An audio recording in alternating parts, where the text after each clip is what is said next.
Welcome to the midweek message. We're taking lessons from the book of Proverbs, and we're in Proverbs chapter 17.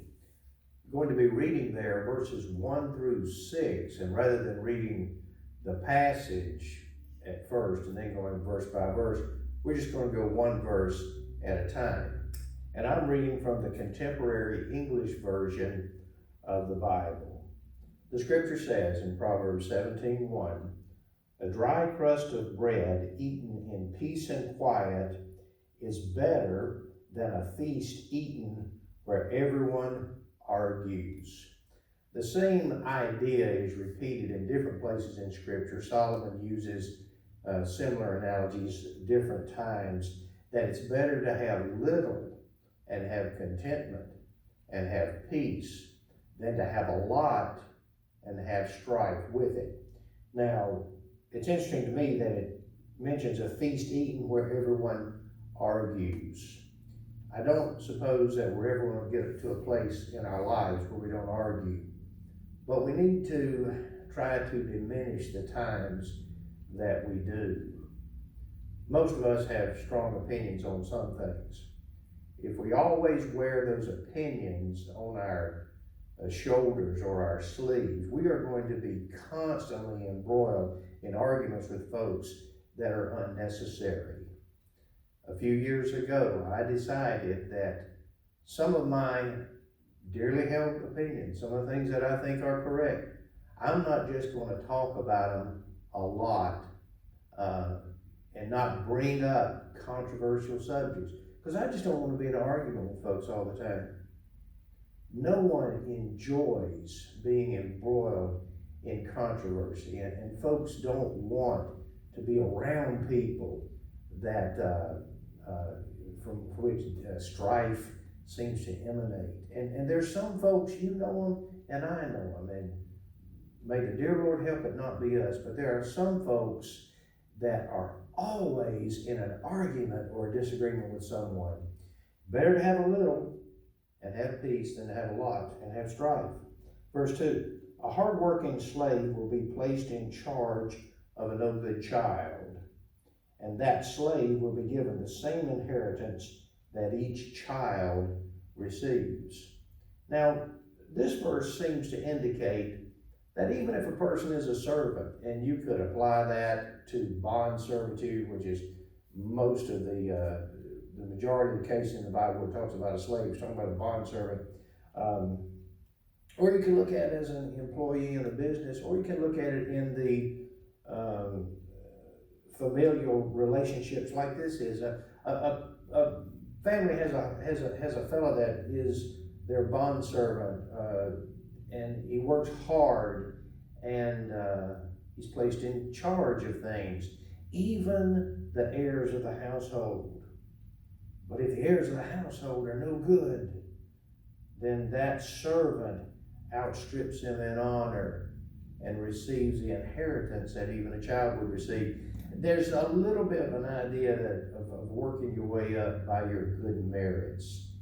And you can also lose status by evil actions. Verse 2. Verse 3. "Silver and gold are tested by flames of fire. Our thoughts are tested by the Lord." There are proving grounds for everything. And the scripture says that silver and gold are tested by fire. They're purified by fire. But who knows the thoughts of people? The Lord. He tests those. Proverbs 17:4. "Troublemakers listen to troublemakers, and liars listen to liars."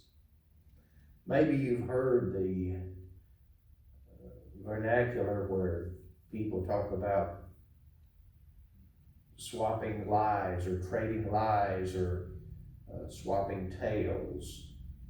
There are some environs in which lying is part of the normal course of things.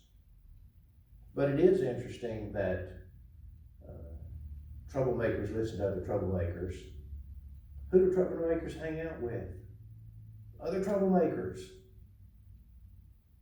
I tell people sometimes in classes that I teach outside the church, in the community, if you don't want to get into fights, then don't go to places where fights break out. Troublemakers, spend time with other troublemakers. Liars, listen to liars. Trouble begets trouble. Verse 5. By insulting the poor, you insult your Creator. You will be punished if you make fun of someone in trouble. Now, Jesus said, you've got the poor always with you. Poverty is never going to be eradicated, regardless of valiant, concerted efforts. And the scripture even says that God makes the poor just as he makes the rich. There are a lot of reasons for poverty. Some of them have to do with individual choice, but some of them have to do with happenstance and things that seem to be beyond the control of the individuals. But don't insult the poor. Folks with money, folks with means, folks with good standing, do better in life because they've got a leg up. But you be careful not to look down on people that are poor. Because if you insult the poor, you insult their Creator. And you've got to remember, I've got to remember, that the dear Lord loves and made us all. And when you insult other people, you insult their Creator. And then Solomon went further and said, you will be punished if you make fun of someone that's in trouble.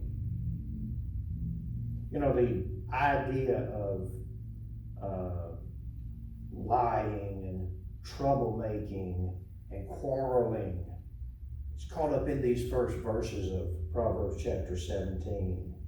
And be careful, don't make fun of somebody that's having difficulty. It angers God. And verse 6 of Proverbs 17 says, grandparents are proud of their grandchildren, and children should be proud of their parents. Now, we love our children. Our children disappoint us sometimes, and we disappoint them.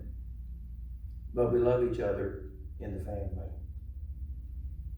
And grandparents will often say, if they knew their grandkids were going to be so much fun, they'd have had them first. Because grandparents are proud of their grandchildren. Children should be proud of their parents. They should be. A lot of times children are not as appreciative of their parents until they become parents themselves. You know what it's like, maybe, to have a child that just doesn't seem to understand. You may be trying to do your best, but they just don't seem to get it. And some of that has to do with maturity. But children should be proud of their parents. They should be able to be proud of their parents. That is true. But they should be proud of their parents. The familial bonds should be significant. We need to stand by our families. If you don't stand by your family, no one else will.